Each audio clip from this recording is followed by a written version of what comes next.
मैं इस वीडियो में आज बात करने वाला हूं एफिडेविट के संबंध में कि एफिडेविट क्या है, यह क्यों बनता है और इसमें जब गलत जानकारी दिया जाता है तो उसका दंड या सजा का प्रावधान क्या है और इसका इस्तेमाल कहाँ होता है। इन सभी विषयों को विस्तार से हम इस वीडियो में आज जानेंगे। जो सबसे पहला पॉइंट है, यह जानने का प्रयास करते हैं कि एफिडेविट क्या है, यानी इसकी एफिडेविट का परिभाषा क्या है। जब किसी व्यक्ति द्वारा किसी कार्य को करने अथवा न करने का स्वेच्छा से जब कोई घोषणा, तथ्यात्मक घोषणा किया जाता है तब उसे एफिडेविट कहा जाता है। एफिडेविट का जो दूसरा नाम है उसे शपथ पत्र या हलफनामा भी कहा जाता है।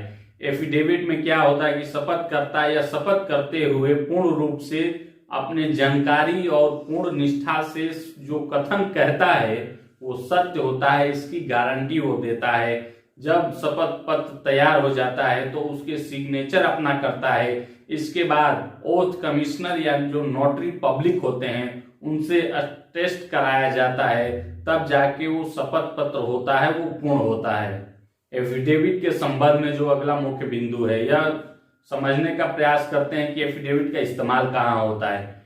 अधिकतर मामलों में, जैसे बर्थ सर्टिफिकेट बनवाना हो या शादी का रजिस्ट्रेशन करवाना हो या अन्य किसी भी सरकारी या अर्ध सरकारी या किसी न्यायालय में इसका इस्तेमाल किया जाता है।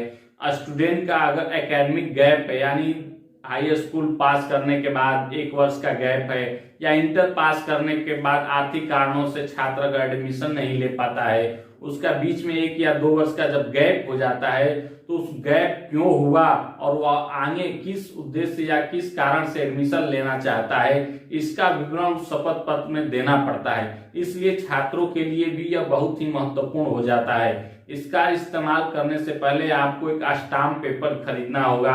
वह स्टाम्प पेपर अपने नाम का खरीदना होगा, इतना आवश्यक ध्यान रखना होगा। जो अगला मुख्य बिंदु है यह है कि स्टाम्प पेपर फीस क्या होता है।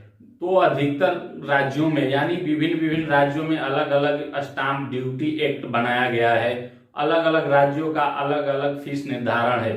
अधिकतर कोई अर्धन्यायिक संस्था जो होती है उसमें जब एफिडेविट का मांग करती है तो अधिकतर 10 रुपये से लेकर 100 रुपये के बीच का जो एफिडेविट होता है, यानी स्टाम्प पेपर, इतने पर ही एफिडेविट बनाया जाता है। एफिडेविट के संबंध में जो अगला मुख्य बिंदु है, यह जानने का प्रयास करते हैं कि गलत एफिडेविट देने पर क्या होता है।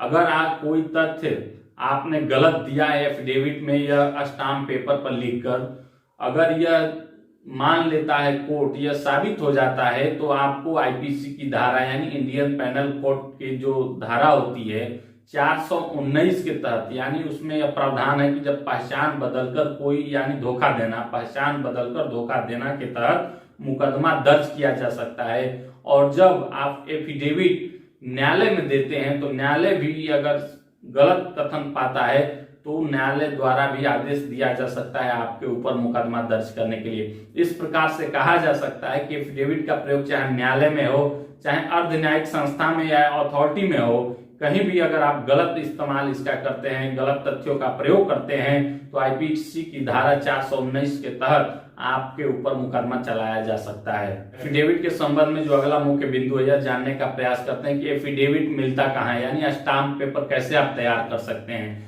तो स्टाम्प पेपर खरीदने और या अथवा लेने का 2 तरीका है, एक ऑफलाइन तरीके से, एक ऑनलाइन तरीके से। ऑफलाइन तरीके से आप किसी भी कोर्ट या कचहरी में जो अपने जिले का नजदीक है वहां आप जा सकते हैं। वहां पे स्टाम्प बिक्री करता जो सरकार द्वारा लाइसेंसी धारक होते हैं उनसे ही खरीदें।